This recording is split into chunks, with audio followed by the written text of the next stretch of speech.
Good morning, my brothers and sisters. Welcome to episode 71 of Be With Me. We're in the book of Acts. We're in a dramatic, pretty long story, actually, of this crashing together of Cornelius, a Gentile, and Peter, a Jew. And I'm going to title today, The Twin Mistakes of Misworship and Misfellowship. So you got to give them some slack. This is the early church. There's some questionable knowledge. There's some questionable theology. But the Lord is going to straighten it out, and it involves visions and transportation and angels. But they both get the message. So remember our friend Cornelius. He is a non-Jew. He's a Roman guy. He's actually an oppressor of the Jews, or an arm of the oppressor of the Jews. He's from the Roman Empire. He's in charge of 100 men. That's what a centurion means. He's steeped in the pagan culture, yet he feared God along with all those in his house, that the people that he had authority to. Even one soldier that's with him is a God-fearer and trustworthy enough to go fetch Peter. So he's this God-fearing, devout, a guy who's described as upright, a great guy by everybody's definition. He gave alms generously, he prayed continuously, and we find out that even though he's not a regular Christian, with the right merit badge, we find that his prayers and his alms have ascended before God, like right before the throne of God. And so God sends him a vision, and specifically sends him an angel. And the angel says, send some guys to go fetch Peter. He's 30 miles down the road. So he, while he waits, doesn't just sit there and pick his nose. He gets ready. He's expecting. He calls together his relatives. He calls together his close friends. And later on, we find out that there's a whole bunch of them. All right, let me read. So this is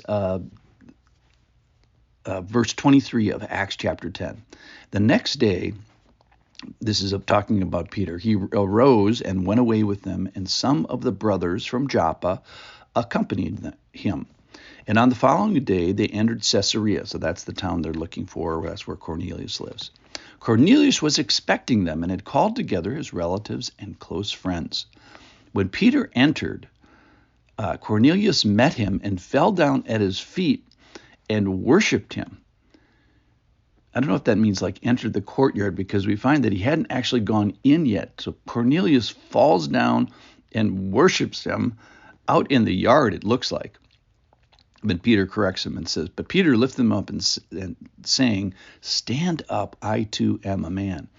And as he talked with him, he went in and found many persons gathered. And he said to them, you yourselves know how unlawful it is for a Jew to associate with or visit anyone of another nation. But God has shown me that I should not call any person common or unclean. So this is Peter identifying his misfellowship problem. So when I was sent for, I came without objection. So he's fixing his misfellowship problem. I ask you then why you sent for me. And Cornelius said, 4 days ago, about this hour, I was praying in my house at the 9th hour, and behold, a man stood before me in bright clothing, and said, Cornelius, your prayer has been heard, and your alms have been remembered before God. Send therefore to Joppa and ask for Simon, who is called Peter. He is lodging in the house of Simon, a tanner by the sea. So I sent for you at once, and you have been kind enough to come. Now therefore, we are all here in the presence of God to hear all that you have been commanded by the Lord. So isn't it cool that he gathers his relatives, his close friends? We find out that there's a whole bunch of them, and the posture is, hey, we're here in the presence of God, under the umbrella of God, ready to hear, ready to listen, everything that the Lord has commanded him. Now, let's talk first about Cornelius falling down in worship. In a sense, I kind of like it. I know it's, apostasy and all that stuff.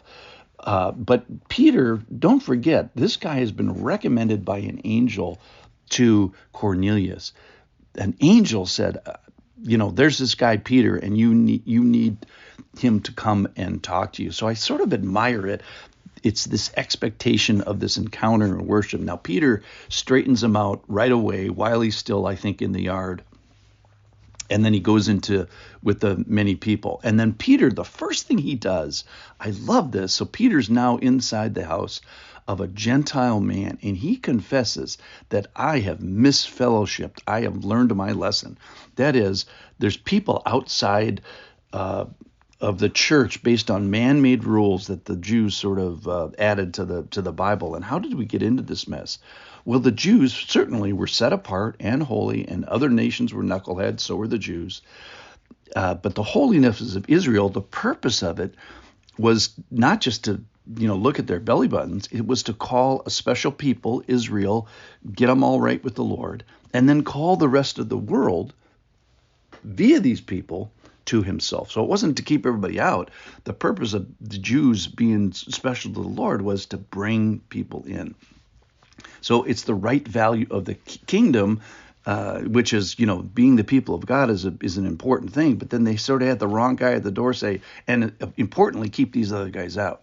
Now, the centurion's problem is kind of the opposite, is he enters into misworship really kind of by ignorance and worships the wrong thing, doesn't worship God. He worships Peter. And I think, today in our culture, we can worship food or nature or people or pleasure or my rights. That's a big one nowadays. Or even the stuff of the church or the stuff of the world, materialism. We can get our spiritual affection in the wrong place. So I think we have two guys here. We have Peter having the sin of misfellowship, and we have the centurion, the sin of misworship. And I think I love this story because the Lord is fixing both of those problems at the same time by smashing these two guys together. And we're going to get a reprioritization of who we should be with, and a reprioritization of what we should be worshiping. That is worshiping the one true God.